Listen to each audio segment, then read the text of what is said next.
Launch Director NTD, our launch team is ready to proceed at this time.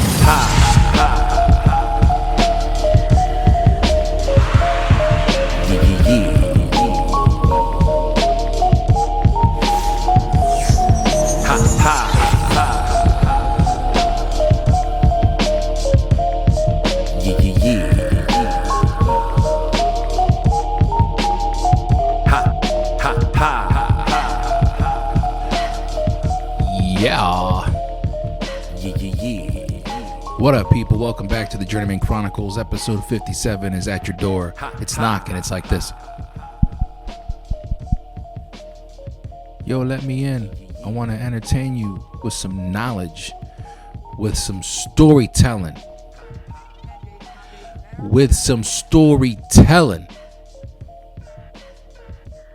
Don't mind me. I'm just just going over some notes here and talking some shit. Anyway, how are you? How are you doing? How has the week treated you? And are you ready to dominate another week? You know, sometimes I talk about, approaching Mondays like with everything, with all you got. But I'm telling you right now, if Monday is anything like today with the weather, I mean, I might just want to just cuddle in. Oof. Call off sick. I didn't say that. Anyway, let's get right into it because I can get lost in a rabbit hole with shenanigans. First and foremost, thank you all for sharing and reposting and chiming in on the video content that I got coming, that I've been sharing, and the previous interviews that I've been releasing. Just a big thank you. Sometimes you just get a gut feeling like you're on the right path, and that's what I'm feeling right now. It's a lot of sacrifice and it's a lot of work, but the end result for me to feel like I've succeeded is to just put this on a platform where it can be seen nationwide, right? Why not? But really to get everybody's attention with the stories that we're sharing, with the journeys that we're sharing here at JMC, and to get people talking. And then when people start talking, then we can start getting sponsors to get involved and start putting some money up and help your boy out, because unfortunately, money makes the world go round. And I say unfortunately because you just can't do what you want to do and want things to move your way. Sometimes you need a little push, you need a little shove. So, for people that have donated to the Buy Me a Coffee that I have on my website, jmcpod.com, thank you. To those that have contributed financially just to the podcast itself through Anchor, it's not Anchor anymore now. I think it's like Spotify for podcasters or whatever. Thank you too. For those that are buying hoodies and t-shirts on my website, again, jmcpod.com. Get the merchandise. Get it. That shit's helping. Thank you. Because I put it all back into this podcast. So, that's why I was able to upgrade and get some stuff that I could use. And it's beneficial. It's helping because, when people are scrolling through their phones, when they're looking at their social media and whatnot, and they're scrolling, it's what catches someone's eye. So what can I do to catch your eye, to get you to pay attention to these stories, these journeys? And, today's no exception. I'm talking to LaRock Hudson. LaRock, one of the things that I love is getting to meet new people, but like when I have like really vibrant, down to earth conversations that you just click and vibe with somebody, that's what really that tickles me pink, as they say. And the conversation I had with LaRock is one of those conversations. Real cool. My man was excited when I hit him up. to see if he'd be down and jump on the podcast. He was like, bro, I've been waiting. Like, it's one of my favorite responses of all time, to be a guest on the podcast. And it made me feel good that that people are listening and enjoying the content, enjoying the mission that I'm on here. So obviously my man came down. He sat at my house. We chopped it up for an hour and a half.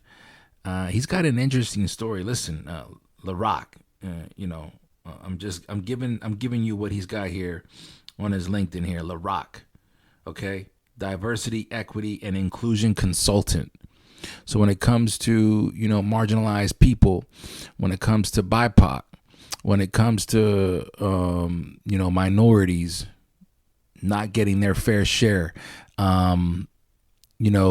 speaking truth to power. When it comes to shit like that, LaRock's your guy, an advocate. And, in the conversation, we talked about how that fierce stance and that way of looking at things, how that came about. Where did that stem from? Because we talked about how, getting to a place where you're rubbing elbows with people can also lead to a place where you're ruffling some feathers. And, he talks about how he understands that, and he understands where he is and how he's comfortable in his own skin. There's a lot of things that don't bother him because of the upbringing that LaRock had. And we get into that very early on in this conversation. So, dope conversation, phenomenal man. I'm looking forward to, linking back up with LaRock, hopefully soon in the future, just to catch up and shoot the shit and hang out. The brother's doing a lot of work for good. It's a good thing to have people like him in your corner. So listen, let's just get right to it. Episode 57, okay? We're talking about the labor, and we're talking about the fruit. And we're talking about LaRock Hudson right here on the Journey.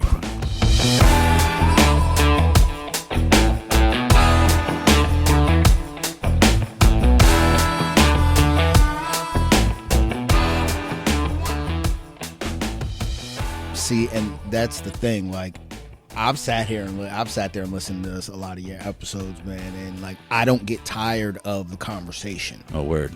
You know what I mean? And that's an important part of a podcast, especially when you're interviewing folks, new folks every time. Yeah. Like sometimes the interviewer can get a little drab, or if you're dealing with a subject in the interviewee, you know what I mean, that isn't into you it. Can't pull it. Yeah, you can't pull some sort of extroversion out of them. Yeah. Like, you know what I mean? A lot of those end up, and that'll happen, dead in the water, right? I mean, it will, but there hasn't been times where I've gotten to that point where I'm like, oh yeah, I'm tired. I'm tired of these two right now. Let me turn this off. Yeah, cool. You know what I'm saying? Man, like, it's always been like, damn, I'm out of time. Gotta fuck. Like shit. I try to focus on like the storytelling as much as the getting to know the individual, only because I'm really trying to make this not a question answer. Let's talk about what you do, and then you answer, and then I ask you another question. I really want to dive into things, right? And that's why I try not to do too much research. I like to just get a feel, because the organicness of the conversation is what I'm thriving for. So you could say something that I'm not even expecting, and all of a sudden I want to dig into that. You know what I mean? And so the next 25 minutes, we're talking about something I didn't even know, I wasn't prepared for, but I like that. And so the reason why I say that is because I got hip to you through social media. A lot of the people, with the exception of maybe people that I know outside of work or my wife's friends, a lot of the guests that I've had are through social media. Okay. And what I like to do is just, once I see somebody share something, and I think somebody shared something of yours, and then I realize, like, I like what he said. Let me follow. And so, like, I usually don't hit somebody up right away. Like, I like what you're doing. Let me just sit back and let me just see what's going on. What's going on because I just like to get a feel. And one of the things that I appreciate about your posts and what you share and what you're doing from the small lens that I have is the authenticity that you deliver. Yes, it's like take it or leave it, and you're polite and there's candor there, but you're very blunt. That's what people get. They expect that from LaRock throughout the years. I mean, are you from Lancaster? I'm not from Lancaster. Okay. So, I mean, we'll go ahead and go there. Like, I grew up an Army brat. Okay. So you're bouncing around. Yeah. The first 14 years of my life, like, were on the road pretty much. Like, I've lived in Europe. I've lived in Central America. I've lived in the Southern United States, obviously the Eastern United States. Yeah. I've lived in the Southwest. So I have a lot of different experiences geographically that are part of me and that I bring to the table with that authenticity.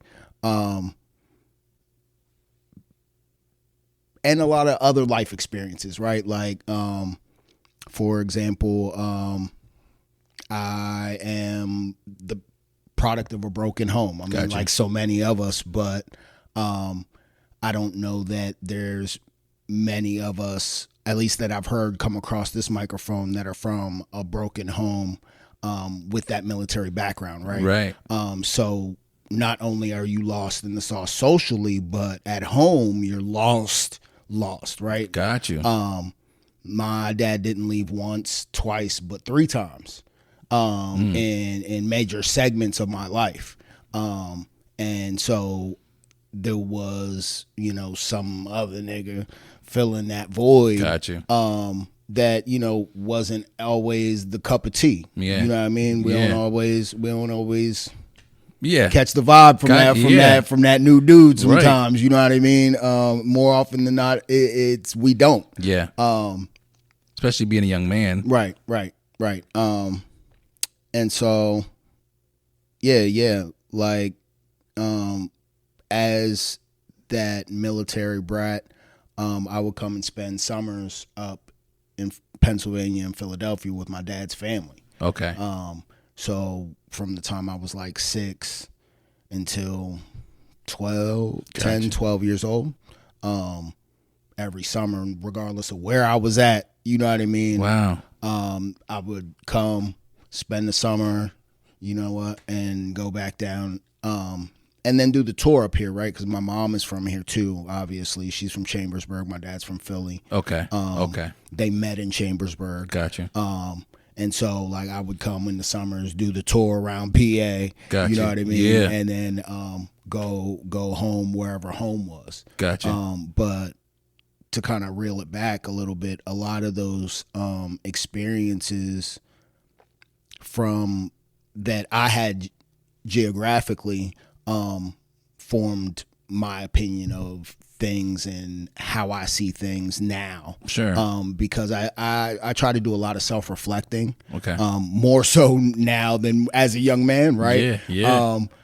But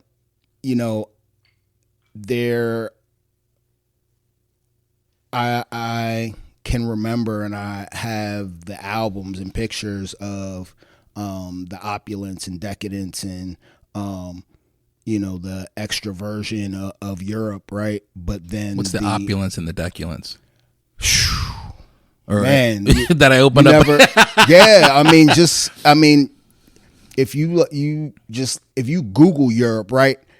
Like, some of the first images that you're going to see is of like castles and the Victorian construction and things that have lasted for quote unquote centuries and centuries, and the things that we idolize, right? Yeah. And why we idolize those things is a whole nother story, and we'll probably get to that because of the work that I do. But then I saw I was able to see and I feel like it's a gift and a curse, but I was able to see the depravity and the humbleness and the wherewithal and the poverty, right, of Panama and Nicaragua and these Central American countries that we only hear about on the news, sure, right, as this specter of immigrants and migrants. And again, it kind of formed who I am. I mean, I don't know a lot of folks my age, younger or otherwise, who had like house people, like housekeepers, and gotcha. I mean, I don't want to say servants because they weren't servants. We did pay them. Yeah. But Panamanian dollars to American dollars ain't shit. You know what I mean? Yeah. So they were servants. Sure. You know what I mean? I didn't look at it like that when I'm 5, 6, 7 years old, but in hindsight, again, self-reflecting, like we had servants. And so again, like that has shaped who I am and that authenticity, because I have found myself having servants, but being in poverty as a man. You know what I mean? Yeah. And so like just having that secular event in life, I feel, I don't want to say gives me the right, but gives me the respect of self to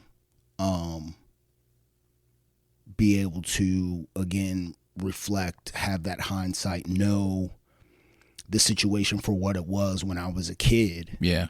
Right? But then also know that I, as a man, have experienced, not to the extreme what those folks did, sure, obviously, but you know what I mean, there's been days and months and years that I've gone without. Yeah. Like, you know what I'm saying? And it just is what it is. That's life. But again, that's all of that I bring to the stage, right? My mom always told me that you need to be able to talk to the garbage man and the president. Right. You know what I'm saying? And that polite audaciousness that you were speaking about, that's where that comes from. Yeah. You know what I mean? I can do both of those things. I choose to be me, and if the president wants it, he'll come and get it. If the garbage man wants it, he'll come and get it. If they don't, they don't. Like, not having social foundations. I was about to say that, you know what I mean? Not having the social foundations that folks build from being in places for long periods of time have caused me to be somewhat of a loner, right? To the point where I have social anxiety to a certain extent. Sure. In being in crowds of people, meeting new people. And it's like, for myself, I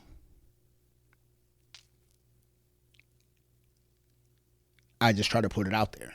Yeah. Right. Again, take it or leave it. 9 times out of 10, what I'm telling you is the truth.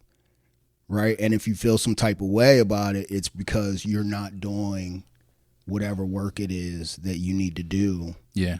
To be able to understand that with an open mind and open heart. Yeah.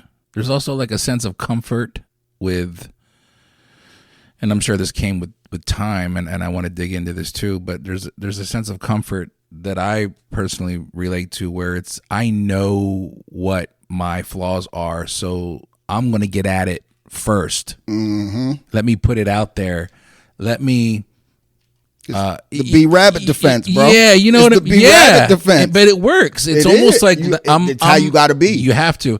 And it's that's the comforting that I have social anxiety too. And there's times where, my wife and I will joke around like, wow, how you doing a podcast? But the irony is I don't really like talking to people, but I do. Right.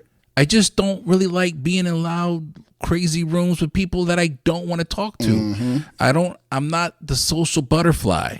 You know what I mean? So when you say that, I can relate. When you're bouncing around, Army brat. Yeah. As a child, are you picking up the pieces in regards to what you're talking about, or is this coming later in life when you're starting to put things together? No, as a kid, like, obviously, like, I don't remember like verbatim conversations that were had or things of that nature, right? I remember things that I saw. And I remember as a kid speaking on things that I saw, especially those things that seemed extreme to me, right? And when I say extreme, when I would come up to Pennsylvania in the summers, like, my dad's folks lived in Germantown. Okay. And my mom's folks in Chambersburg, my grandma lived in the projects. Got you. You know what I mean? So, like, when I would say, Mom, have those questions, right? Those inquiries, those deep inquiries that kids have, it was because I was seeing something extreme. Yeah. Right? Because my grandma from the Jacks, like, yeah. You know what I mean? I've seen some things. Yeah. But it's like when we're taking our housekeeper, Gloria, home, and we pull up to, like, the ruins of this building. Yeah. You know what I mean? Not just a derelict building. Yeah. Ruins of a building. And, you know, folks who have been to the Caribbean, have been to Central and South America, they know and are very familiar with the cement buildings that exist, right? Because those things are hurricane proof. And so there's a vast number of cement buildings. And so you pull up to drop Gloria off at a weathered building that's in ruins. It's a ruin. Yeah. It's a heavily weathered ruined building. Like, I could remember asking my mom why they had these barrels with water. Oh, collecting the rainwater. Exactly. Like, wow, yeah. As a kid, it didn't click that they didn't have running water. Yeah. Right? But that's one of those things that you reflect on and you're like, damn. Yeah. Or like you roll up and just up the way, folks are in the river, right? With their clothes. And you're a kid and you're like, why they got their clothes out there? Yeah. Yeah. Washing their fucking clothes. You know what I mean? And it, like, so in your innocence as a kid, you don't know that they don't have what you have. Yeah. Right? So, like, there's that innocent assumption. Sure. Or innocent presumption. And then, you know, as we all do later in life, and it didn't take long. Okay, that's what I was wondering. No, it didn't take long. Like, the light later in the day, yeah. Okay. Like, literally later in the day, when we got home and my mom obviously felt more comfortable talking about it, she's like, look, and broke it down. Okay, cool. You know what I mean? This is what happens. This is why she stays here 4 days out of the week. You know what I mean? This is why when she comes, sometimes she got these bags. Like, you know what I mean? Like, she was awarded benefits that her friends and neighbors weren't able to have. And those people that we saw in the river, right, collecting the water, these are her friends and neighbors. You know what I mean? And so 4 or 5 days out the week, I mean, if she asked, my mom would have let her come whenever she wanted. But 4 or 5 days out the week, she had a place with a hot bath, running water. You know what I mean? All of these privileges that, you know, she's not afforded in her regular everyday life. Yeah. Your mother was instrumental in that aspect in regards to filling you in on deep issues at a young age, or no? She never really pulled the veil. Okay. On anything except for finances. Okay. You know, I don't know what it is about black folks and us not teaching our kids about money. But yeah, it was like she tell you everything and show you everything under the sun except that bread. Yeah. Except the checkbook. You can't see that. Yeah, I think it's got a pride thing. Like I remember even as a kid, it would, and I do this now. And it's funny when you say that because I didn't think of it like this until you mentioned that, but it's true. My kids will ask questions in regards to, they're not asking directly, but my wife and I could be talking finances in regards to, you know, maybe what we pay for the house or what we got to pay for, and the conversation will come up in front of the kids. And I got a 21-year-old and a 16-year-old. Oh yeah. And I'm looking at my wife like, yo, we ain't doing this right now because I'm not talking money in front of my kids, even though really, especially I not should them be. ages. I should be, but I should be talking about how are we going to manage this. But I'm like, especially with that age. Yeah. And I'm going through that right now. So your mom, which were both parents in the military or just funny you say that, and I'm probably going to say some things that I shouldn't say, but I do the things that I do now to make my own personal hell a little bit less torturous. So, Okay. My dad was in the military, but my mom was somewhat of a uniform chaser. Okay. Once my dad got in the military and, you know, she had the taste of the military good life, and I don't know if y'all can see me or not, but I keep throwing up these air quotes.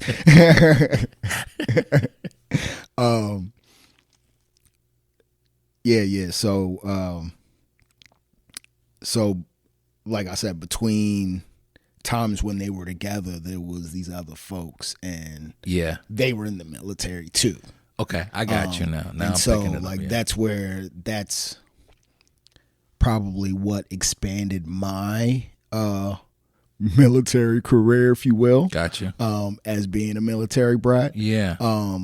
Because if there wasn't those other in-betweens, if you will, she probably would have came home a lot sooner. Okay. And I'd have been, you know what I mean? I got you. A partial military brat. Yeah. Yeah. So that I kind of want to piggyback back off of when I was saying these are things that you're experiencing at a young age, and you said, you know, it wasn't shortly after that you kind of picked it up and realized it. But in regards to issues like that, when you start looking at the impact that had on you. Yeah. That wasn't later.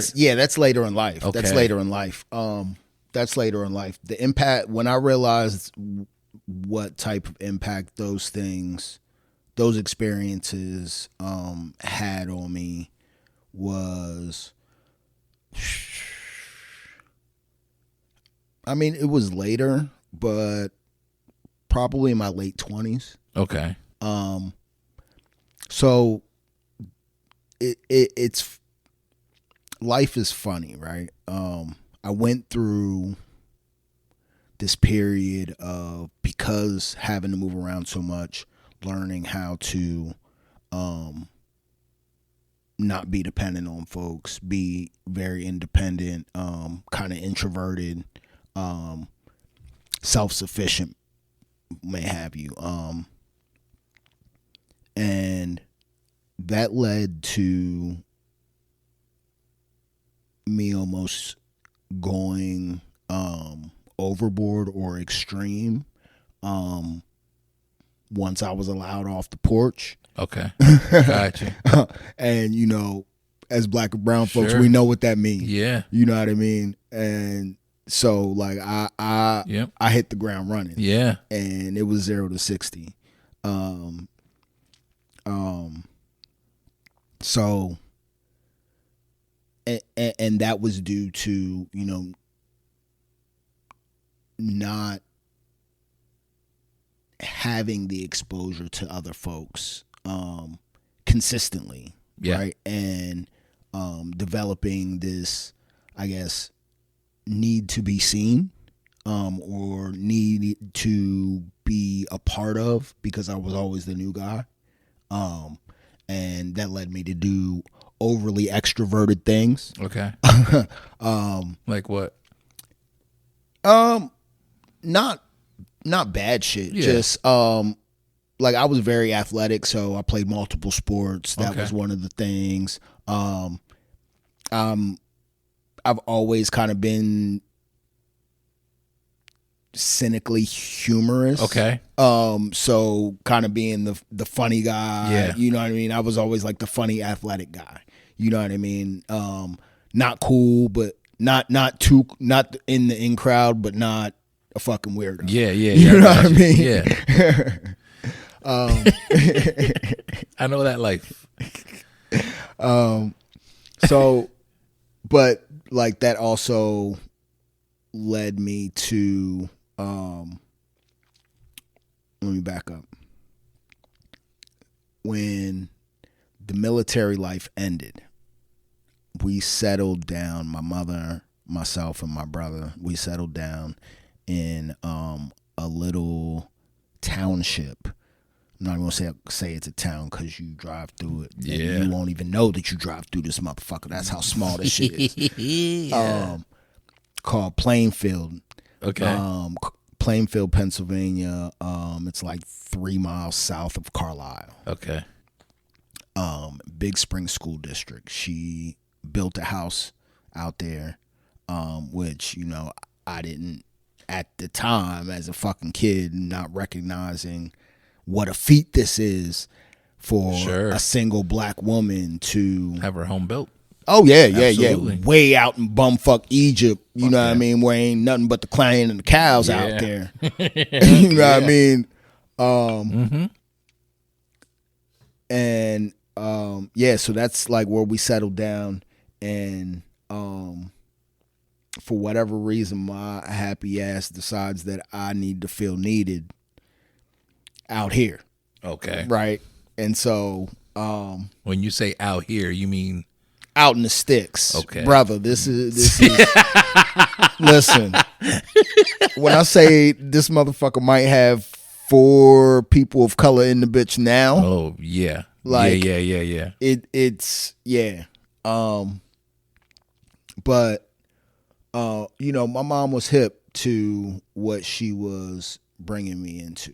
You know what I mean? Okay. Not necessarily the place that I was at in life, but definitely the atmosphere and the environment that she was aware how she was what she was contributing to you. On both ends. Does that make sense? On both ends. Okay. Right? Not so she knew like where she was bringing us. Gotcha. As far as geographically, sure, that's what we were going to encounter, you know what I mean?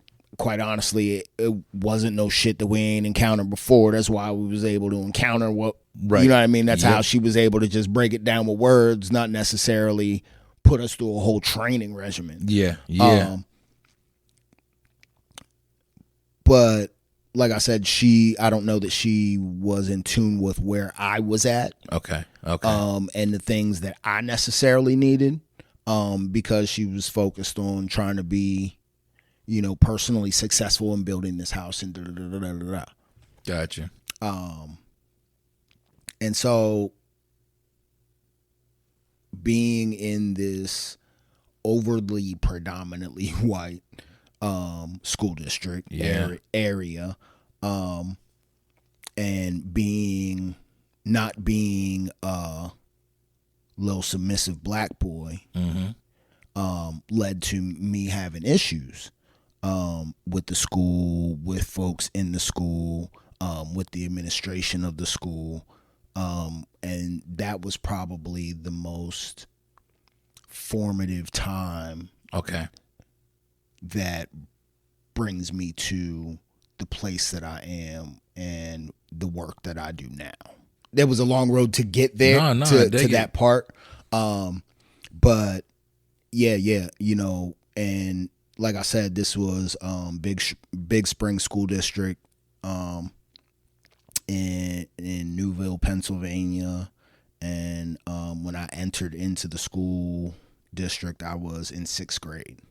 Okay. You know what I mean? So I'm 12, going on 13. Yeah. Well, no. I'm an August baby, so my birthday was always right at the beginning of school. Oh, wow. You know what I mean? Yeah, so I was always one of the youngest in the class. Yeah. You know what I mean?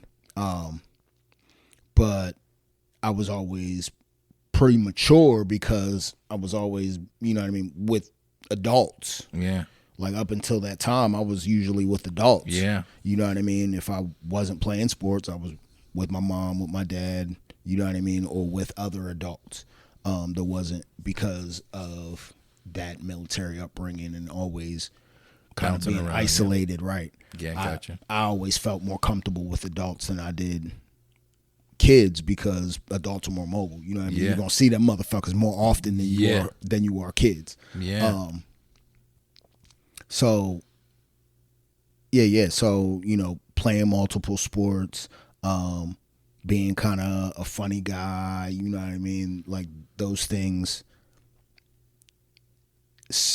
were positives would have been positives, right? If I was in the type of environment that would have welcomed a black guy being the funny, sure, overly athletic type. Yeah.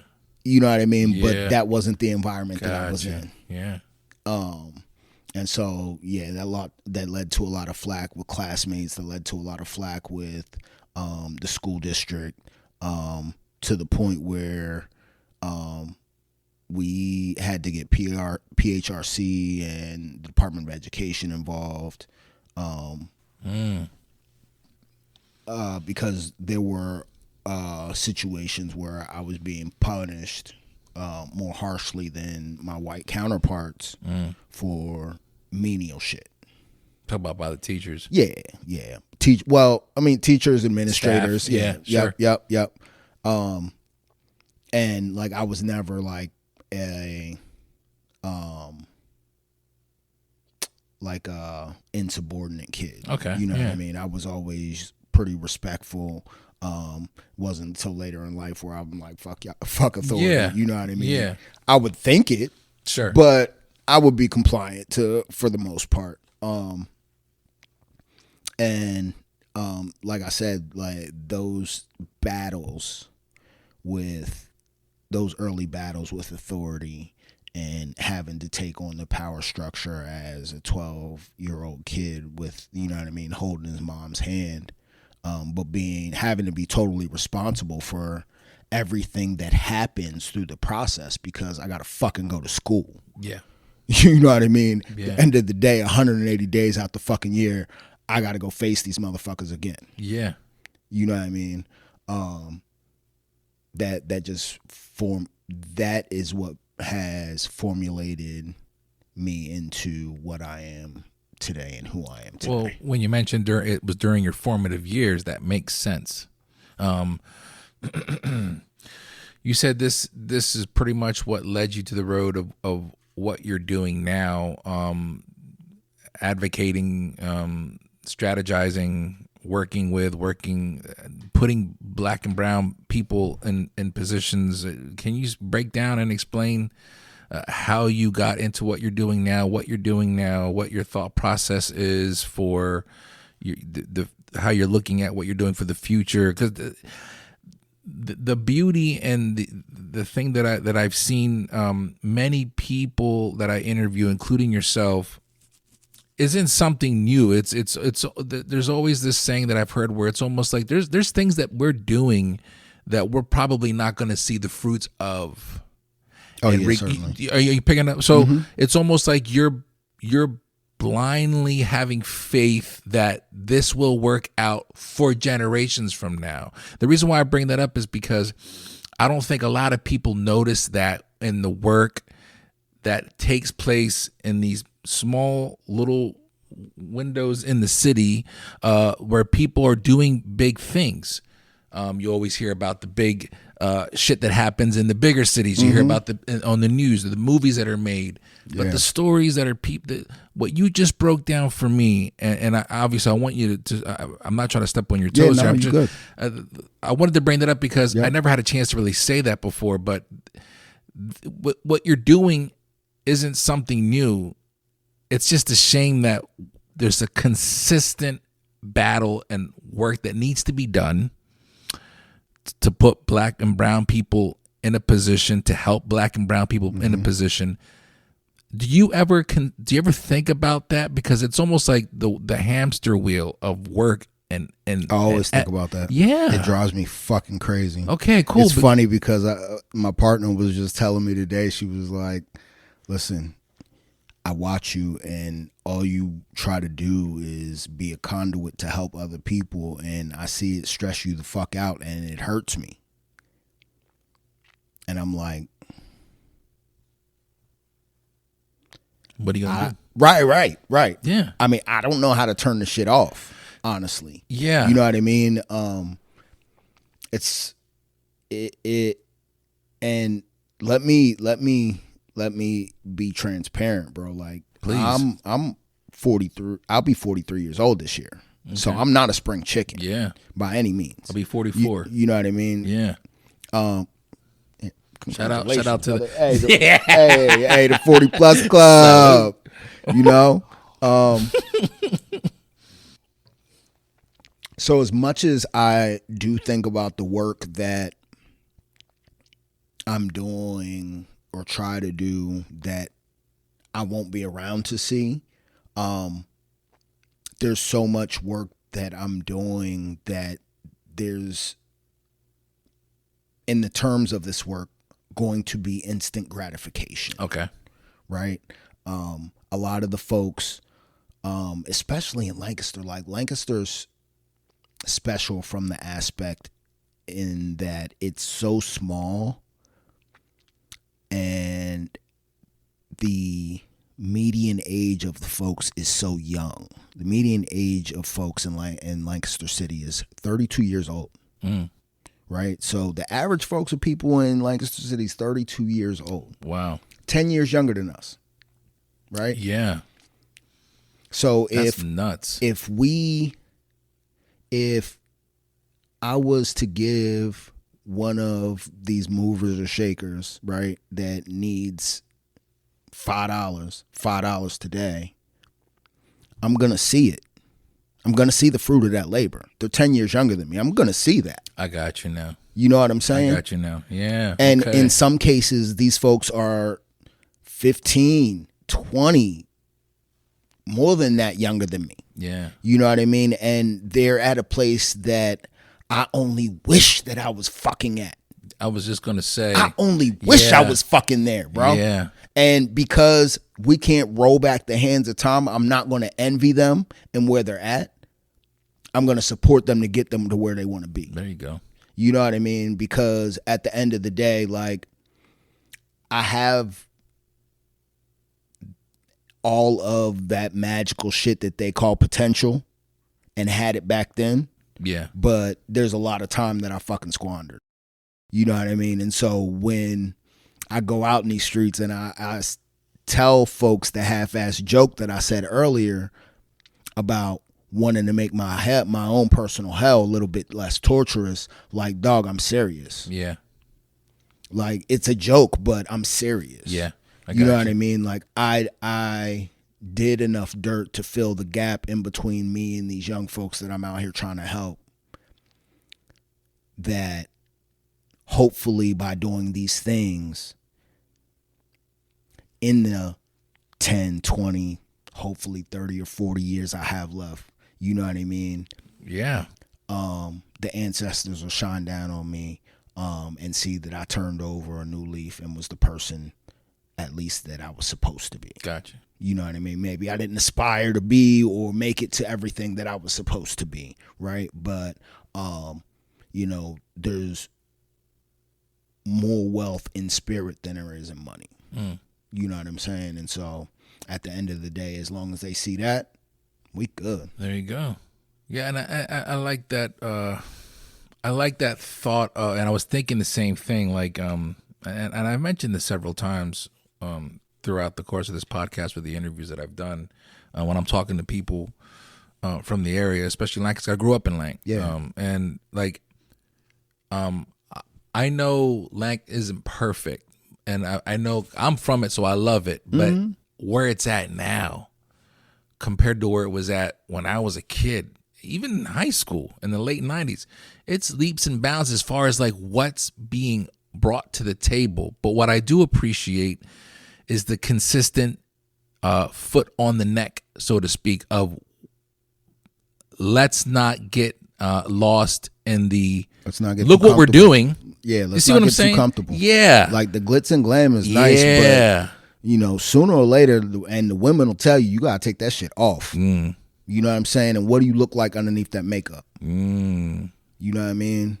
I like that. And it's sometimes you have to use metaphors like that, especially when, you know, we refer to our cities and lands as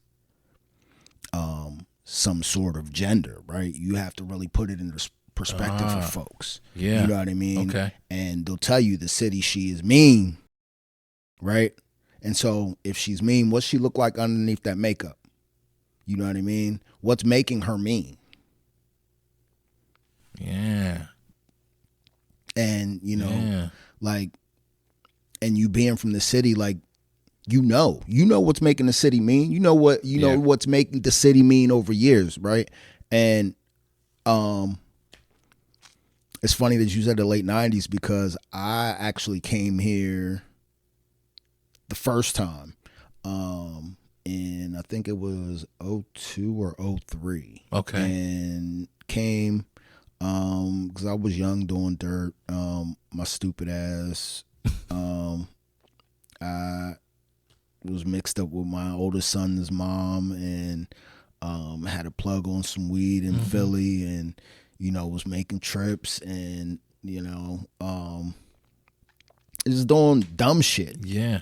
But it was wild out here. Yeah.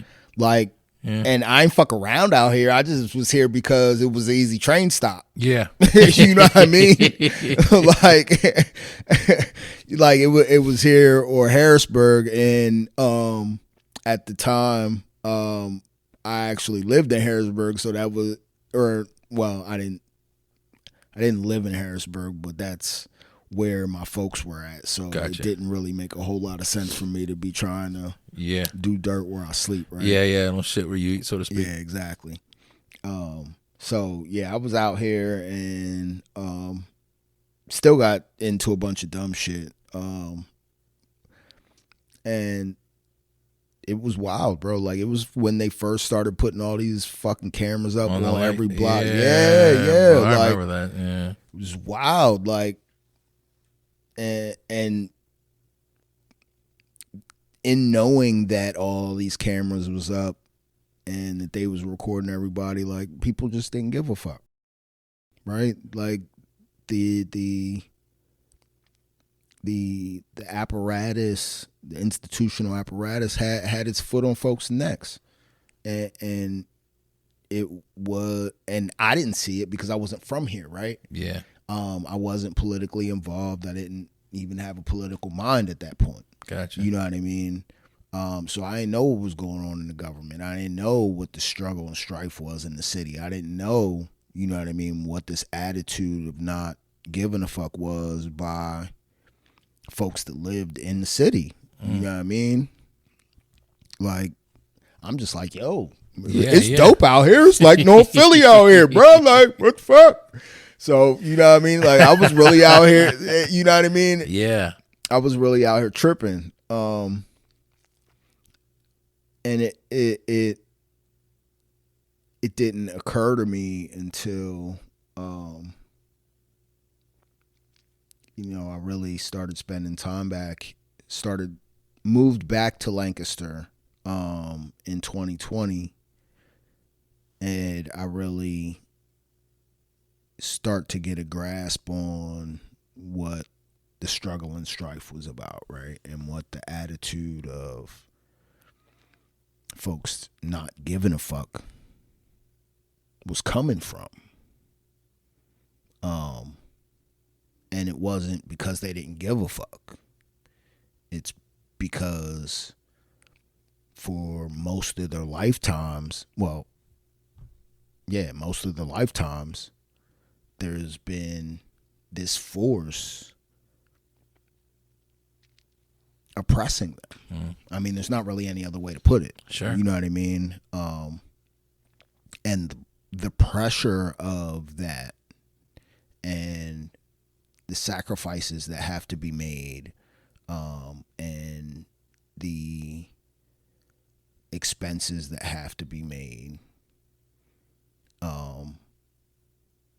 for other folks who aren't sacrificing or expending as much as you, are benefiting from what you're putting out, that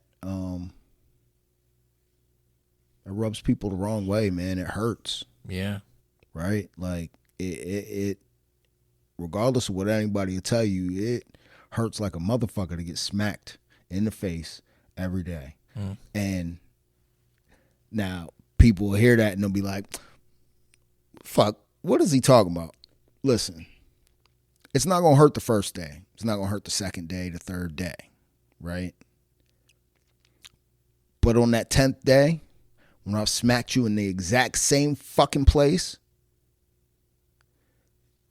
yeah, and it's starting to get that little whelpy callus right there because it's been the exact same fucking smack for 10 fucking days straight, the 11th is going to hurt a little more. The 12th is going to hurt a little more. And every time you get smacked after it starts hurting, the hurt grows. Right? And it gets to a point where folks just say, fuck it. It's going to hurt, so fuck it.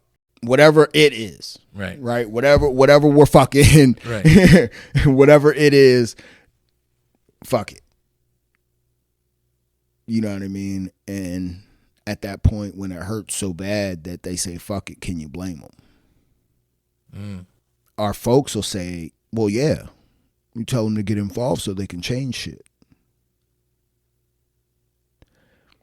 But when you get involved and you realize that the folks that's supposed to be on your team ain't on your team. Yeah, the inside, I've heard this story before where and it's like game, once you get in there. Oh yeah, and the game is rigged, right? Not even once you like get into the actual structure that can change shit. But just getting into the body or the group or the party may have you to attempt to get into the structure to change shit has the keys and gates and boundaries and barriers and everything to keep these black and brown bodies that get to the extent of saying fuck it out of the power structure, out of those bodies or committees or entities or parties that could help them to change things. And how deep does that rabbit hole go? When you say, yeah, I was about to say. And that's the sad thing is you don't know what you don't know. Mm-hmm. And then when you start getting hip to shit, sometimes you just want to take the red pill, bro. Yeah. You know what I mean? Like, can we just have a do-over? I just want to take the red pill again. I'll go back to sleep. Even when I'm doing the podcast, there's a lot that I learn because I don't know a lot of everything. I just know a little bit, and I'm always admitting that because that's the whole premise behind this podcast is let me learn more. Right. But I've always been aware that situations like that, once you're in, you start seeing the layers that have been put in place, where it's almost like I give up. So considering what you've seen and considering everything that we talked about, Like how does one start dissecting those layers? How does one start looking at things? I don't want to say more positively, because there's nothing wrong with the way I feel things are looked at. But how do you maintain that positive outlook? This goes back to the work that you're doing that you're not going to see the fruits of, because that's the kind of shit that's put in place, in my opinion, to let people go, this is too much. I'm not going to see this happen anytime soon. Oh yeah. I'm not going to see this happen in my lifetime. Mm-hmm.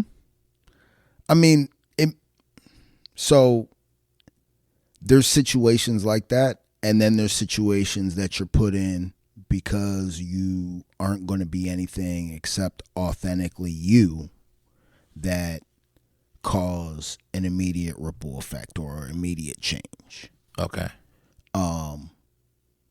And it's kind of turned into an unconscious two-pronged approach. Okay. You know what I mean? To breaking down these systems, right? Like, either folks find me palatable or they don't. And we can move on in this education of what it's going to take for the support of Black, brown, and traditionally minoritized folks to receive the same benefits and successes that their white counterparts and other privileged counterparts have received, right, in every aspect of life. Mm-hmm.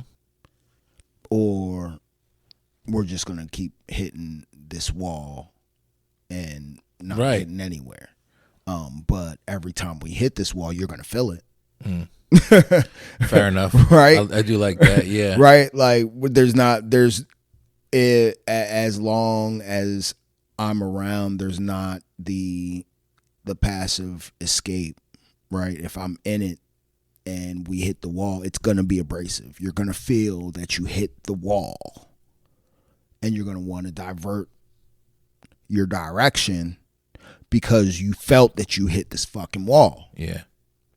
Right? And I feel like for too often our predecessors and some of our colleagues, but they learned it from their predecessors and their mentors, were more of bumpers than solid boundaries.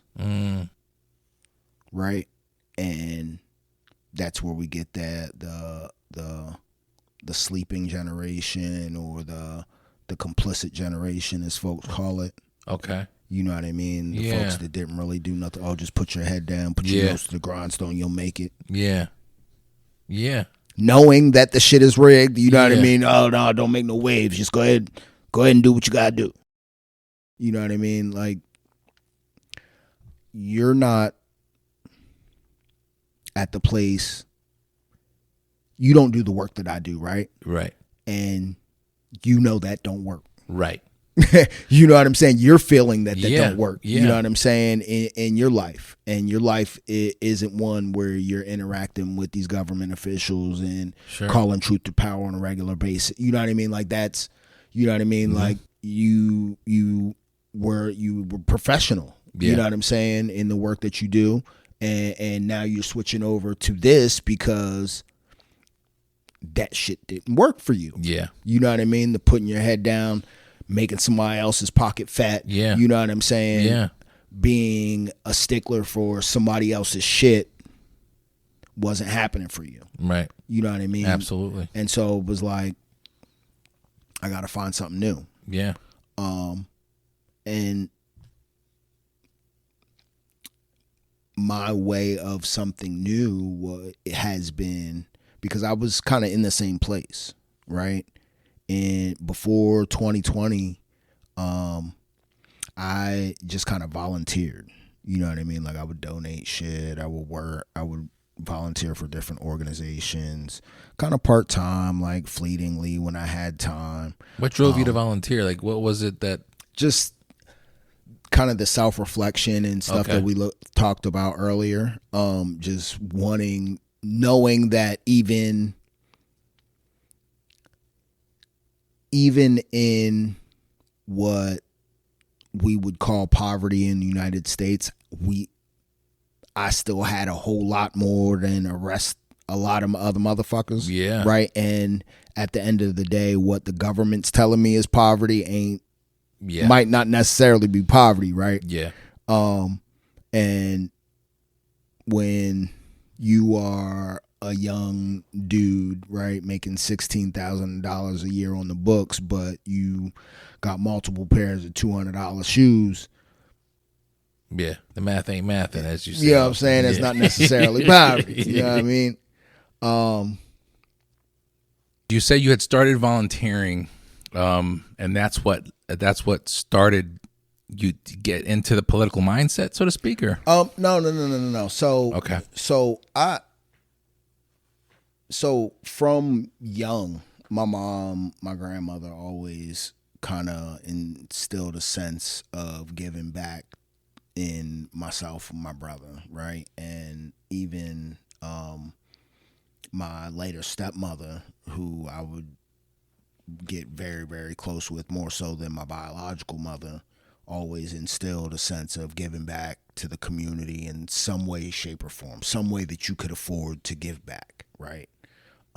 So, once I became a young man of a mature mind, and figured out this thing called life enough that I would be willing enough to give away time, money, or other,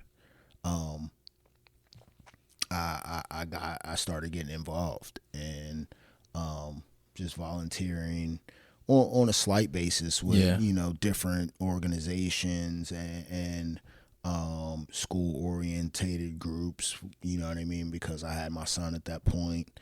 And so I mean, that went on for years and years and years. Okay. I mean, and in addition to always making I would never sell old clothes and stuff, right? We always donated those things. Gotcha.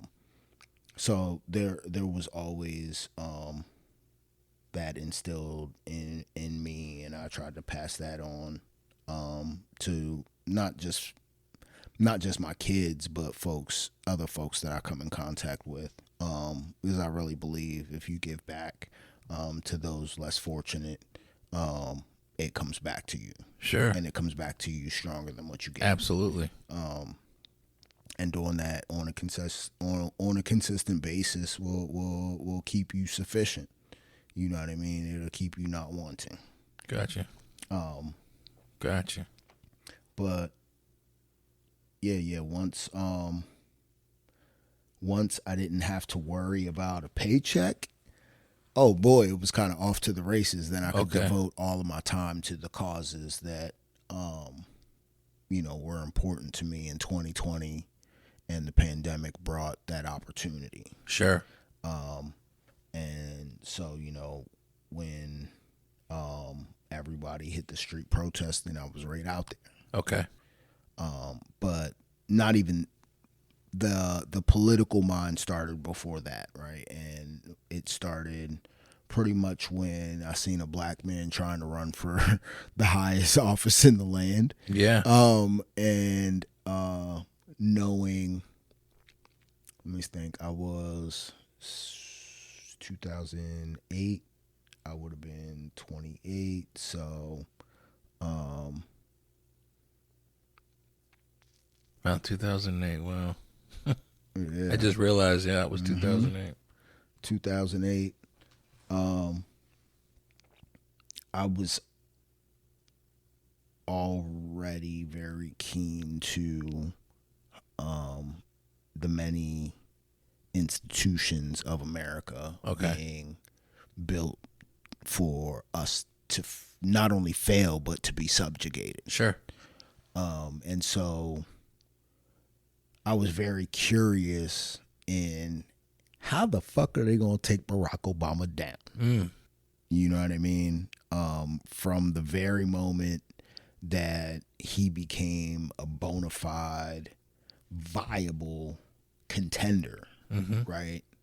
I kind of threw myself headlong into understanding what these governmental institutions were kind of all about. Gotcha. And I did a lot of reading and was doing a lot of, obviously TV watching. Yeah.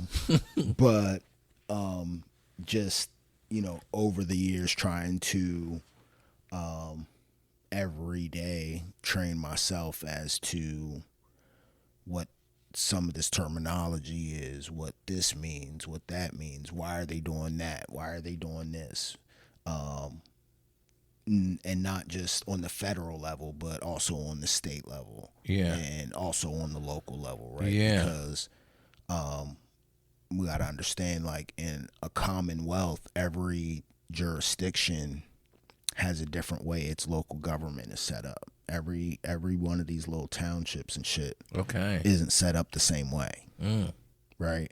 And so where some might have a supervisor or a manager, one has a mayor, one might not have one at all. You know what I mean? Like there's more intricate things than that, but those would be kind of some general things that would stand out to folks. Copy. You know what I mean? Yeah. So it was really trying to understand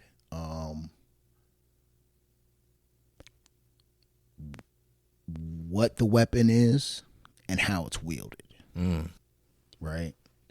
And what is it going to take for folks to understand that we have a place in that, not it having a place on us. Gotcha. Right? Yeah. And I mean, to be honest with you, like what you see doesn't make me a lot of friends. Yeah, I can understand that. Like what you see on social media, or may have heard that I said or did,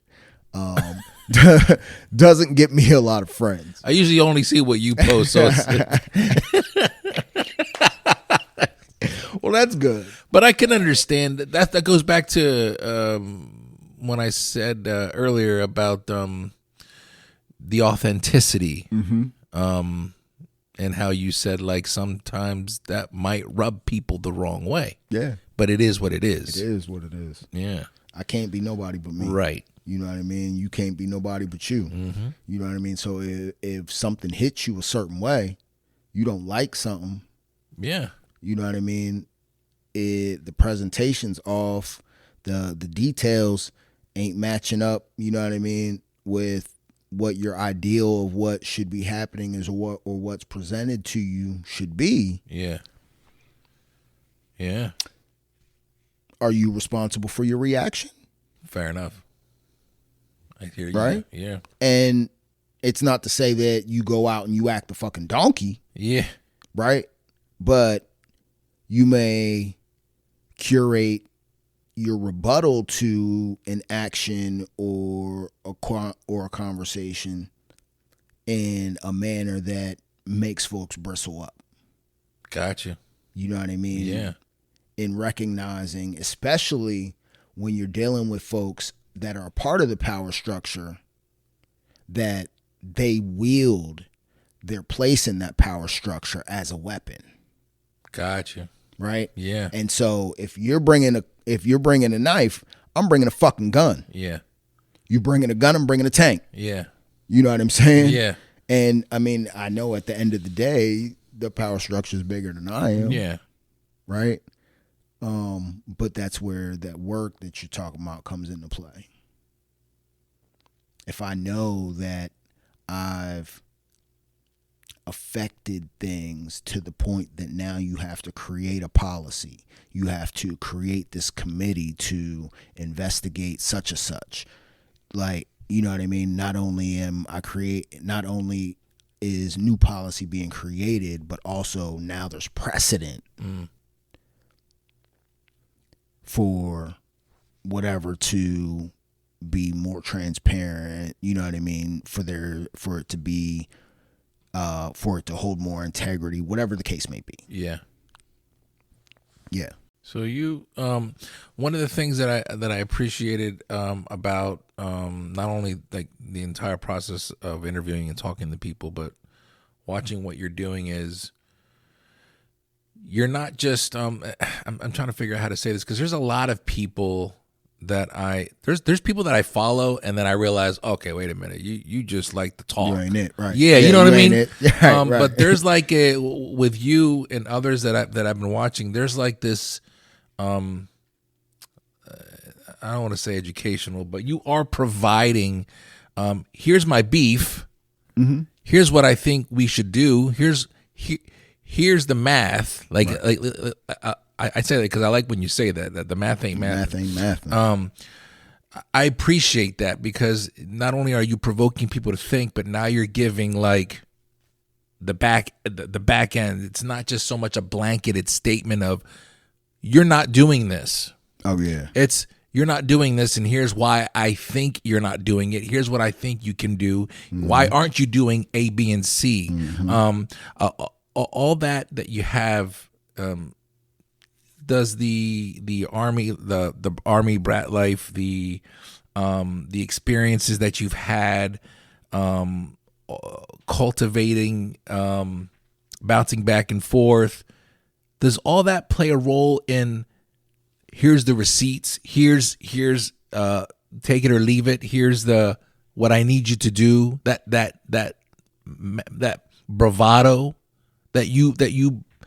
There is a bravado with you, and I'm just meeting you today. I mean, I appreciate that. I appreciate that. I appreciate that. Are you understanding what I'm saying? Or no. I appreciate that because it's often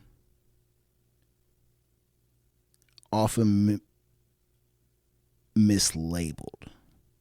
Okay. As I'm being macho or I'm being confident or not confident, but I'm being cocky. Sure. And, you know, there is a difference in being confident in your life experience and the knowledge that has brought you, mm-hmm. and being a macho asshole. Right. Right. And I'm very comfortable in the knowledge that my life experience has brought me. Fun fact, I found out last year that I don't even have a high school GED, bro. Okay. And I've served in the military. Okay. Funny thing, I was working for the city of Lancaster as their diversity, equity, and inclusion fellow. And I was applying for another position inside the city to be their trauma-informed specialist. And so because it was a grant-funded position in collaboration with Penn Health, there was other hoops outside of the city hoops that I needed to jump through. Gotcha. And one of those was providing documentation of a diploma or GED. Okay. And so, like, I'm looking all through my shit. I can't find it. I can't find my GED. You were under the assumption that you did get it through the military? Oh, no. Okay. I got it before I could even get into the military. Okay, yeah. And so, like, as I understand it, because, you know, the original copy is nowhere to be found. Okay. I don't have it. Okay. I know, I mean, and, you know, I got shit kind of everywhere, so I might have it somewhere. One day it'll pop up. Right. 40 years from now, it'll pop the fuck up. Right. But so I had to contact the PA Department of Education to try to get this copy of my GED. So they send me a copy of my GED transcript that states something obviously totally different than what the original copy of the transcript would have said that was sent to me, because I was allowed to enter the military with that original transcript. Yeah. Like literally spent 3 years at Fort Knox, Kentucky, reached the rank of E3. Yeah. And they couldn't do nothing? Like the military? Hey, here's proof. He did it. You know what I mean? So I contacted them, and what they told me was that because of some fire at a records building in like St. Louis or some bullshit. Wow. And yeah. Wow. That they didn't know. Yeah, so I found out that I didn't have this credential that I thought for since 1999. I've been walking around acting like and thinking that I had. Yeah. And you know, in this day and age, over the past like probably 10 or 15 years, I probably have a phone or a fucking SIM card or some shit around here with that motherfucker on it. But that'll pop up too. Right. 40 years. You already know. It's probably in an old shoebox or some shit in the closet. But yeah, so I found that out. I found out apparently I had failed the math by a point. What? Literally a point. Yeah, so I've been walking around all this time thinking that I had this shit. And you know, it's funny because like I told you, you know, 2020 was different. Like, yeah, it really made me think about what I was spending my life doing. When the pandemic hit, I was a sales supervisor at Harbor Freight. Wow. Tools. Yeah. Wow. Yep. And I've been there probably a little bit over a year. But again, this was right after we watched Ahmaud Arbery die on TV. And you know, that was jarring. Yeah. Yeah. And then 2 months later, we watched George Floyd die on TV. And it really brought me back to that point that we talked about earlier, of, you know, this entire like school district with its foot on my neck. And me just trying to be a fucking kid. Yeah. You know what I mean? Yeah. And I was like, you know what? Folks took to the streets, I took to the streets. And my mindset was, if this is going to change things, so be it. I know it's not. Okay. Right? We've seen this movie before. You know it's not right now? Or do you feel that it's a ripple effect that could lead to something that you believe in? Or like that goes back to the whole fruits of your labor shit. Yeah. Right, but this shit goes in waves, bro. Like, how many times motherfuckers hit the streets? Yeah, well, that's you what know I'm what saying. I mean? Yeah. The suits button themselves up for a minute. Oh, we didn't realize. We apologize. We recognize all the Oz's. Yeah. Right. So many Oz's. Ron should be in that shit. You know what I mean? No, that was Lee's. But I picked it up real quick. I knew what you were talking about. I know what you was talking about. Yeah, but that's the whole thing. Is like it gets down to like and that's what those that are trying to prevent these movements from happening are banking on is the exhaustion. Yeah, the fizzle. You know, yeah, the fizzle. I mean, for me, I kind of feel like I was built for this shit. Okay. And I say that because, you know, through the privilege that I explained, through the downside of life that I explained, and I ain't even really hit the tip of the iceberg, but sure.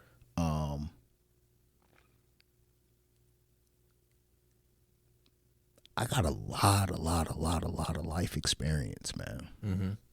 That's what it sounds like. You know, like in coupled with moving around, in that instability, there was the instability of what was going on inside home, right? Like I watched my mom be abused. I was abused, you know what I mean, for years. Physically, mentally, you know what I mean? Watched my mom get beat up. Like watched. For years. Watched her escape that. Try to maneuver through this system that's not built for her to maneuver through, right? Hit a roadblock in this school district now. There's another person, somebody to fight with. But again, it's yet another power structure, right? I've kind of always been at least a witness, if not a victim, of privilege and power. And people exerting that over either me or the folks that I love. And so it's like when you've watched it for so long, when you've seen it sap everything out of folks, when it sapped everything out of you, yeah, it's like, well, fuck y'all. Yeah. Like, what are you gonna do? Right. At this point, you know what I'm saying? Like, and I said I haven't really hit the tip of the iceberg because there was like a good 10 years of those early adult years, bro. I was in and out of jail all crazy. Gotcha. You know what I mean? And like, it's funny because like to this day, like Ric Flair is one of my favorite pop culture figures. That's one of my favorite, bro. And like, and it was that, right? Like it was living that Ric Flair life. You know what I mean? Just jet flying. You know what I mean? Partying women. Wearing, you know what I mean? Yeah, partying the women. You know what I mean? Trying to be that guy, and you know what I mean? That guy all too often leads us to the wrong place. Is plural. And so there was a lot of time in those early adult years where that I lost and wasted, either fucking around with the wrong women, fucking around with the wrong activities, or sitting my ass down in fucking jail. You know what I mean? Or on somebody's fucking papers getting ready to take my ass back to jail because I'm not listening to this fucking paper shit. Like, you know what I mean? Like, you let me out, you gotta catch me if you can. You said that you're built for this, and you mentioned that the tip of the iceberg, so to speak, is what you're doing now like the aha moment where you're like, this is what the fuck I'm supposed to be doing? Or are you still trying to figure that out too? I'm still trying to figure that out too. Yeah. Because I haven't been able to figure out how to monetize it in a manner that's going to be sustainable. Sure. Right. And so everything that I'm giving now is bringing me to the capacity of what's on my plate or taking me over the capacity of what's on my plate. Okay. And when I say on my plate, I don't necessarily mean what I can handle, but my capacity, my personal capacity. Okay. Right. My tank's full. Gotcha. You know what I mean? Anything anything more that I could do, I'm gonna have to find some way to afford myself another tank. Yeah. Or go on loan. You know what I mean? Yeah. But I say I say that I'm built for this because I'm of the firm recognition that there's nothing that they can take from me that I haven't experienced or I haven't seen. Gotcha. Right? Yeah. And that takes me to those reflecting periods when Gloria was collecting rainwater and her neighbors was washing their clothes in the river. You know what I'm saying? Like, that takes me to Dauphin and Lancaster and York County jails, sitting in isolation eating fucking food loaf. You know what I mean? That takes me to the welfare system. That takes me to this fucking broke ass healthcare system. You know what I mean? Like, I haven't had dental or fucking health insurance for years, bro. Yeah. You know what I mean? Like, y'all can't take shit. Yeah. I'm still fucking here. I might not have no teeth soon, but I'm still fucking here. Yeah. You know what I'm saying? And not only am I here, but y'all motherfuckers don't know how old I am unless I tell you. You know what I mean? So either the genes is good or I'm doing something right. Yeah. You know what I mean? Yeah. I'm able to walk out here incognito and do the things that I do. And be the knowledge that anything that they do to me is not going to hurt or kill me, right? It's not going to hurt me or kill me. Once they do those things, there's a price to be paid. Sure. Right? So nothing that they can do is going to hurt me or kill me. Bro, I'm free at that point. There you go. Absolutely. I'm fucking free. It's a liberating feeling. Like, it... What more can you do? Right. Right. What am I going... And it's funny because, like, folks will say, oh, I can't believe you said that to so-and-so. So-and-so is only so-and-so. Right? At the end of the day, 9 to 5, they might be the mayor, they might be city council so-and-so, they might be, you know what I mean, this person, that person, blah, blah, blah. The end of the fucking day, who the fuck are they? Yeah. Yep, they're just them.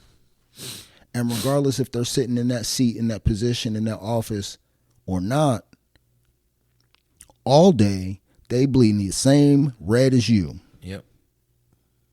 They're a person just like you. Yeah. Right?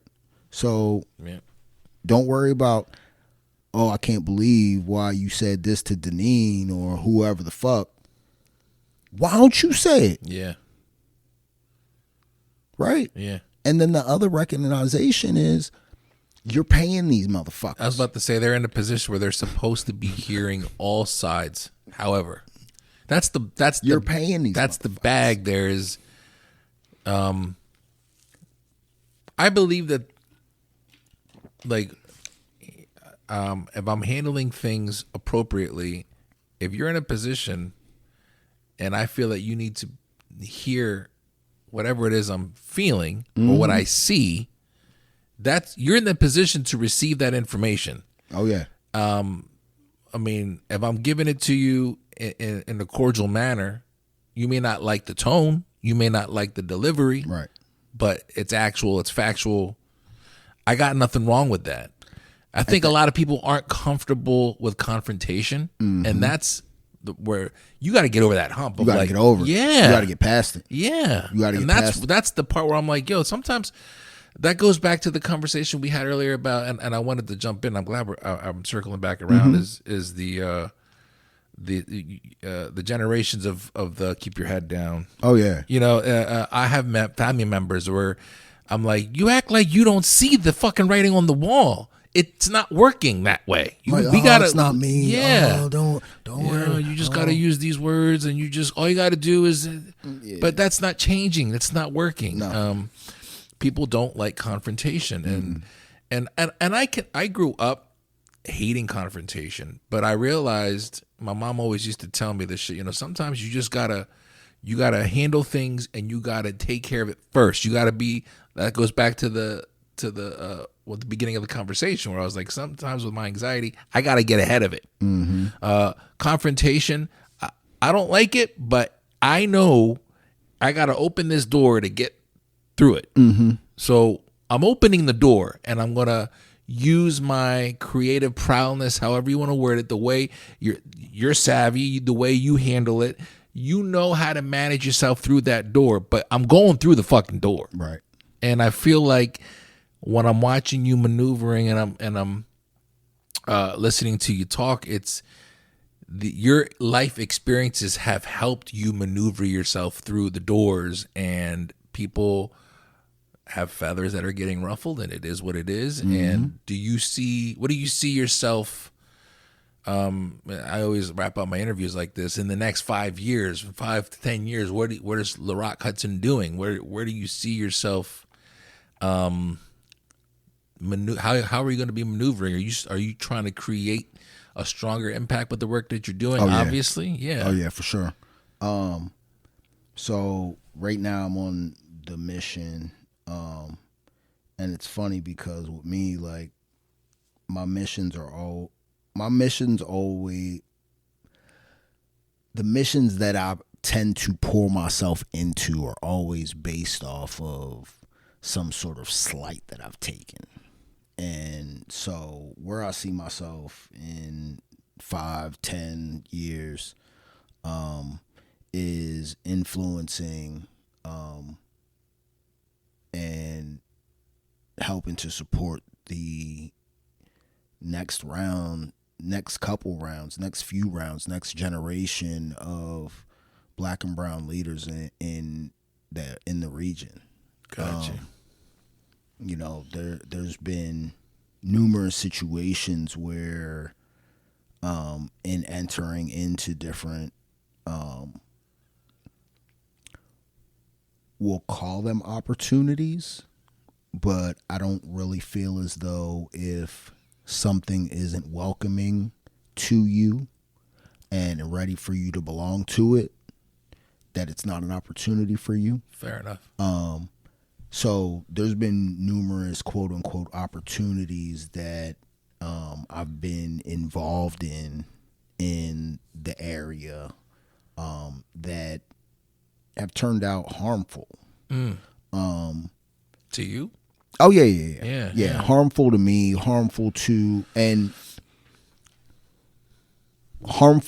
thankfully harmful to me. Because if it was, a POC who didn't necessarily know how to defend or stick up for themselves, right, or didn't have the confidence to, then it would just be another situation of these organizations or the power structure itself fucking somebody over. Sure. You know what I mean? But there's been numerous situations where the life experience and knowledge that I bring to the table, even when backed up by substantial fact, substantial statistical data, when backed up by higher educational learning, because I'm not stupid, right? Yeah. Like I may not have the formal education and with the paperwork to show you, but all of my mentors is in higher education. Yeah. All of my mentors are educating the stat quos next generation of leaders. You know what I mean? Like, these are the folks that I rub elbows with, smoke weed with, and go to brunch with. Yeah. You know what I'm saying? Gotcha. Like, folks, one of my best friends just won 2 Anthem Awards for a talk show. You know what I mean? Like, I don't put myself around folks that Right. are of a lower caliber intellectually than myself. And because of that,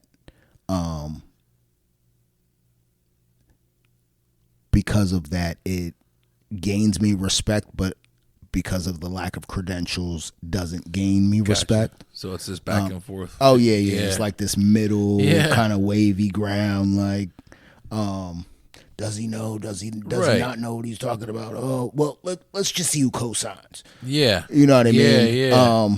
And instead of looking at the work and letting it speak for itself. Exactly. So where I'm at right now is I'm really focused on creating opportunities for the next generations of leadership, making it easier for them to access the funding and resources that they need to grow their businesses, grow their organizations, kind of live out their dreams, you know what I mean? Create the type of programs that are going to help themselves and folks like them, but also creating programs to help the next round, the next couple rounds, the next generation, few generations of leaders learn how to become leaders, right? And I say that because of a recent experience that I had where I was in this current core class of Leadership Lancaster. And due to some situations by fault of the executive director and Leadership Lancaster, myself and another woman of color exited the program. Wow. And so because of that experience, during that experience, it became clear to me what we needed, right? But more importantly, because of that experience, it told me that there needs to be somebody or a place where folks, more particularly folks of color, can learn to build support systems for each other within the professional setting and networks. Gotcha. Because all too often we run into situations where we're being discriminated against, or the power structure is working as it should, and we're all by our lonesome. Yeah. Right? Like, I'm sure you've run into multiple situations over the years where, you know what I mean, you're going through some shit and your homeboys on the job, you think your homeboys on the job, they're like, oh man, how's that thing going? Right. Right? And they've heard the whole story. Yeah. They know it's not your fault. Yeah. Right? They know that it is it's a consequence of somebody's fucking conditioning or white supremacy or some combination of the two. Yeah. Right? Yeah. Because all too often in manufacturing and industrial, that's what it is. Yep. Right? And they know that. Your homeboys, quote unquote, know that's what it is. Yeah. And they're like, well, how's that thing? Yeah. Yeah, it's and you're like, bro, why you the fuck not speaking the fuck up for me? Like, yeah, you've been through this shit too. Yeah. I'm not the only one. Matter of fact, Johnny, we just talked about you going through this shit 2 motherfucking weeks ago. Why in the fuck yeah. is it hands off? Do you not see the similarity here? Right. Yeah. Right. Yeah. So, you know, I want us to be able to have enough knowledge in how to be able to guide others. Yeah. Right. In building support within professional setting to alleviate each other of those burdens, especially alone. Right. And creating, even though we come with it programmed in us, we still need the affirmation that leading with emotional intelligence is the most important and effective way to lead folks. Yeah. I feel like people of color need a specified leadership program for them to bring them into that next level or that next echelon. That's cool. Very similar to what Leadership is Lancaster has done in the community. I mean, they've been going for 50 years now. Yeah. Really bringing people from all types of industry into the community and providing a network that they can kind of bounce off of and grow from. Very similar to a fraternity. I think that folks in this area need that. Yeah. They need a staple like that. Yeah. One of the things that briefly while you were talking, you mentioned the word affirmation, and I appreciate that because when I was in elementary, I went to Project Forward Leap. I don't know if you're aware of what PFL was. Okay, so the reason why I'm bringing that up and why I equate that to my experience with that was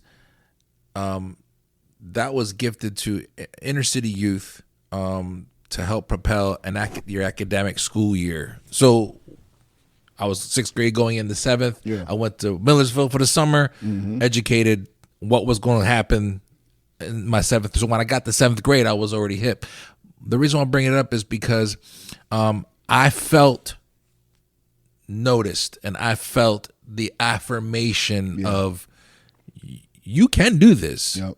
And because of that experience, I as a man now in my 40s, and I do this more now than I did in my 30s and 20s, I look back and go, everything I'm fucking doing right now, my train of thought, the way I want to operate, how I believe in myself, really a big chunk of that stems back to that affirmation. But also, like, there was a lot of shit that I was exposed to that was a blessing to me. And so when you say it's like a fraternity, the affirmation, you're talking about tools and gems that will manifest a lifetime and generations, because you're giving somebody the affirmation that they're going to then pass on to their children. Yep. And in Black and brown families, that's huge. So yeah, absolutely, and I applaud you. I did notice while we wrap up here, you brought up soccer. I remember you were selling or looking for soccer gear. You play soccer? I do.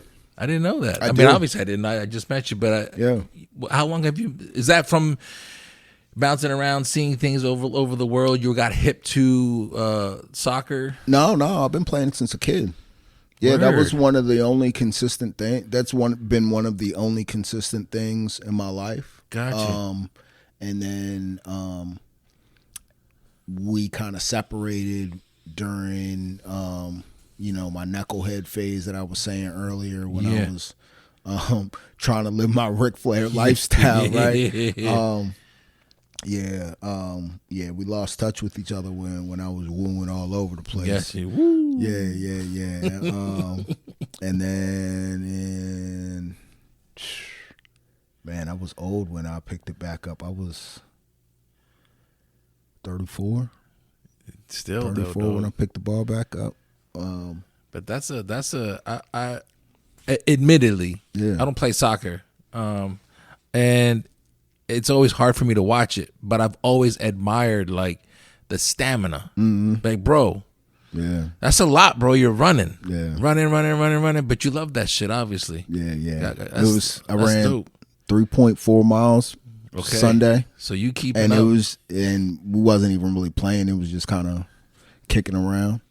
What are you doing? You keeping track of the miles while you're playing? No, my homeboy got the Apple Watch. Okay, I got you. So he had 3.4 miles, but I run faster and longer than some of these dudes because they got the dad bodies and shit. You know what I'm saying? Like, yeah, man. Yeah, like, I mean, but I try to be as competitive as I can. Okay, yeah. You know what I mean? At going on 43 this year. Yeah. And what I mean by that is there's no like competitive shit for niggas our age. Yeah. You know what I mean? Like the best you're gonna get is some shit at Spooky Nook or something. You know what I mean? So like I try to make the most of what I can. Gotcha. Right. And so like from spring, well, let me think. Spring league starts up in March. Okay. So from March until November, I'll probably play 2 leagues at a time. Damn. So you're busy. And then a couple tournaments over the summer, and then a league or 2 in the fall. And I mean, so it's therapy for me too. Yeah, sure. Right? Because there's only so much that you can get out of, speaking truth to power and screaming at the power structure. Like, it's not very rewarding. Yeah, I got you. Yeah. So that adrenaline rush through soccer. Yeah. The position that I play is pretty physical. Okay. I'm a forward. Okay. And so, in addition to trying to score goals, you're always being funny. You're always being approached by, the opposing power structure look and at the that. defense and the goalie. Yeah. And so I like taking those hits. I like giving those hits. And I like knowing that I was able to outmaneuver or work my opponent. Gotcha. Even at 43. Yeah. So like last year I just came back after the pandemic.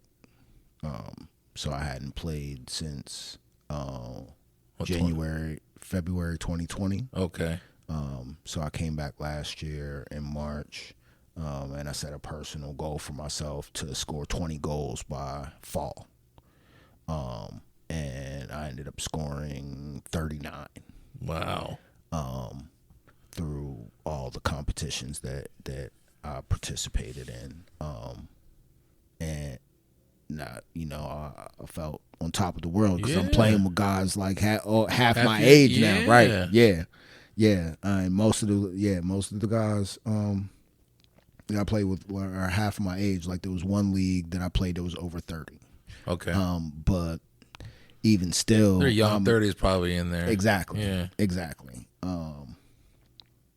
So that gives me the confidence again to just keep going. Sure. You know what I mean? I'm able to do what I love in the sport. Also, take out some of that aggression. That it's a very, very psychological game. Because of the amount of time you have to run. Yeah. And it's 90 minutes and the clock don't stop. There's no timeouts. Got you. Right. And so you got to figure out how to manage those 90 minutes. Yeah. One, to not be overcome, right? But also to be able to maintain and or overcome your opponent. Sure. So it kind of plays in well the similarities with how you're managing your career and your leisure activities. And I say leisure loosely. I'm sure it's not all leisure for it's hard work. Yeah. But I commend you because, I'm not running in my life. And I used to work at FedEx, and I used to start at 4:30 in the morning, and we had to punch in, and we'd be running to the punch in, and everybody would run by me, and I used to be like, I'm going in late because I'm not running. I don't run. So God bless you, bro. I appreciate you, and keep it up, man. Because fuck it, if you can, why not? Exactly. In this life, especially. Thank you for first of all, thank you for accepting my invitation. Your response to my invitation is my favorite. Absolutely. I'm gonna save it. I hope we keep in touch. Obviously, yes, sir. I look forward to seeing you again out and about. And look, I'm trying to figure out how to get you some money for this thing. Man, I appreciate it. We'll talk. I really believe in this thing, man. Yeah. Thank you. You're doing good work. Thank you. Doing good work. You sound good across the waves. Your interests and your picks for folks that you've had on the show has been spectacular. Thank you. So yeah, anything you need from me, just let me know, man. Word. I appreciate it, man. Thank you. Yep. Thank you for coming by, LaRock Hudson. Absolutely. Appreciate you, bro. Thank you, sir. That's it, man. And just like that, I am on to another one. LaRock, thank you once again for joining me right here on the Journeyman Chronicles. And you are officially an alumni of the JMC journey. Keep doing what you're doing, man, please. And if there's anything that I can do to lend a hand or whatever, I hope that you think of me and reach out. Because as much as I love doing these, I also love contributing in other ways as well. So nonetheless, God bless you, bruh. Take care of yourself, and I'll see you soon.